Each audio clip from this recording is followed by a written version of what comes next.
This video is brought to you in association with Crafts Beautiful, the UK's favourite crafting magazine. For exclusive subscription offers, visit www.craftyclub.net. Hi there, I'm Emma Ward and I'm pleased to welcome you to the latest demonstration brought to you by the Crafts channel. I'm joined today by Corinne Bradd, who's going to be showing us how to make an endless card. So yeah, Corinne, what's that all about? It's a really cool card. This is one of those cards that people go, oh, I really like, it's magic. Also really nice as a photograph album. Okay. What you could do, if you were doing a card, you could rubber stamp a greeting on the front of it and have various messages. Because you start out with a plain square card, which unfolds to reveal more. But it unfolds again to reveal even more, and again, and returns to the beginning. Now that looks a bit complicated. No, it's possibly one of the easiest cards actually in the world to make. Decorating of it takes a bit of thought. Yeah. And as I say, it would be really nice as a photograph album. If you had a selection of pictures of your child sort of that matched the colourways, it would be really beautiful as a present for a grandparent. Start off with a square of card. So I've got two colours of card here so that you can see what I'm doing more easily. We'll cut this to 210 centimetres square. Move that slightly out of the way. Millimetres square. Yes, 210 centimetres square would be slightly too large for the table. It's going to be one of those days, you can tell. So we cut this down to 210. Yep. Don't need this bit here. And then cut each of those pieces in half. So there'd be 10.5 centimetres. Yep. If you've got a handy little ruler like I have, which is about an inch wide, you can just judge where your half centimetre is. Okay. And we'll cut it there. So that's cut. Take a scoreboard. Have you got my scoreboard over there, my love? I do. Thank you very much.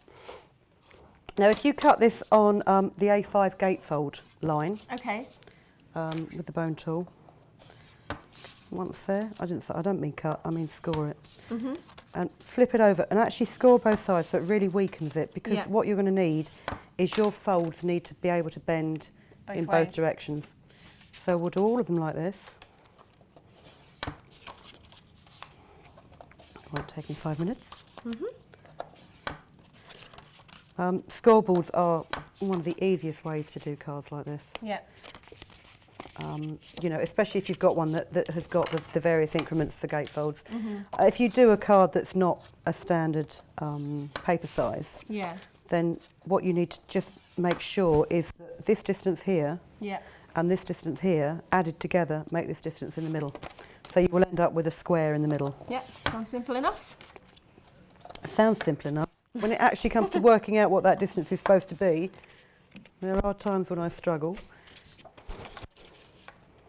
I'll just do this one. Yeah.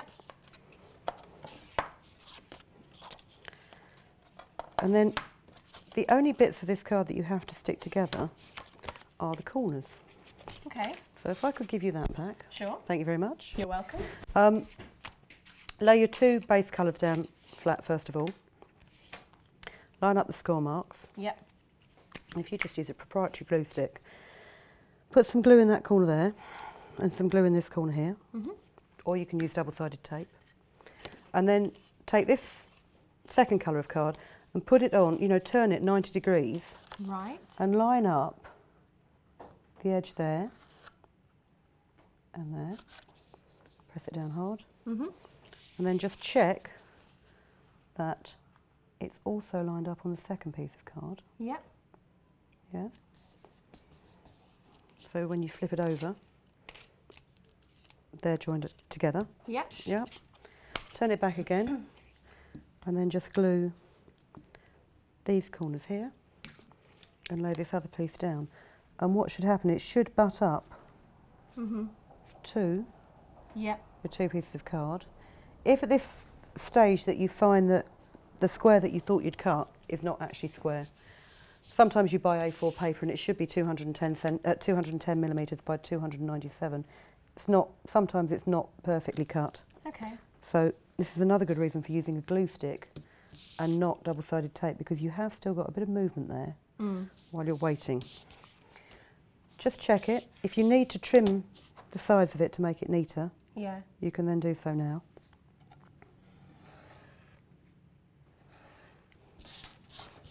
And we'll just turn that one here. And this gives us enough time to let the glue dry so I can show you how it unflips. Perfect. And I'm not going to decorate a whole card because we don't have time to do so today, but I'm just going to show you a quick tip that I've discovered to make sure that when you have your card and it unfolds, the patterns on the inside match up perfectly. Yeah. Now this should have dried, so now you should be able to flip it like this. And this is where you want to come in and go back over your score lines. Yeah. Yeah.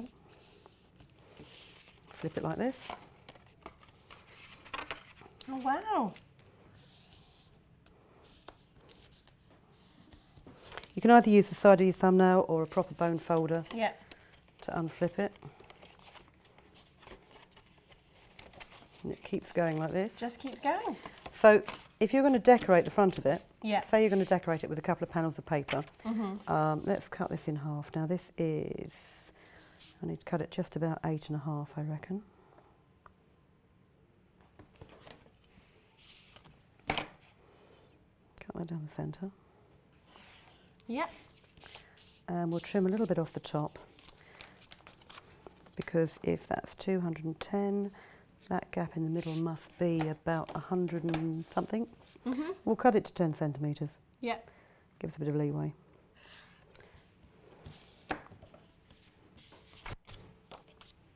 Oh, that blade is so sharp.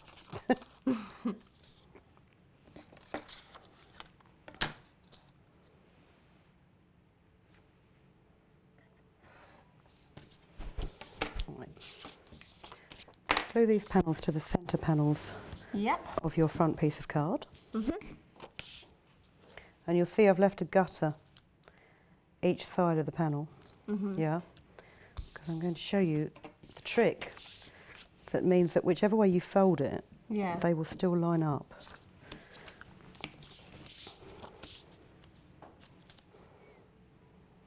Okay, take a complementary paper to go with it. Yep. Have this nice spotty one.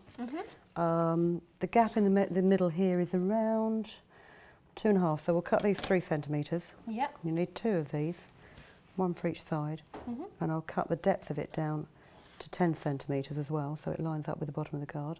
I'll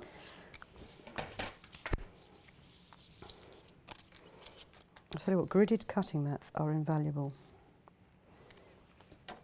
because it saves so much time in measuring. You know, you can work much quicker.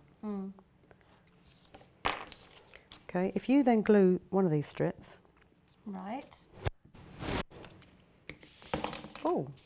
and then place it right across the cut.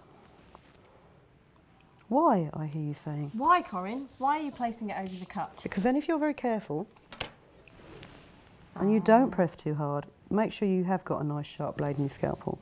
You can then just cut in here. Like this. Yep. Yeah.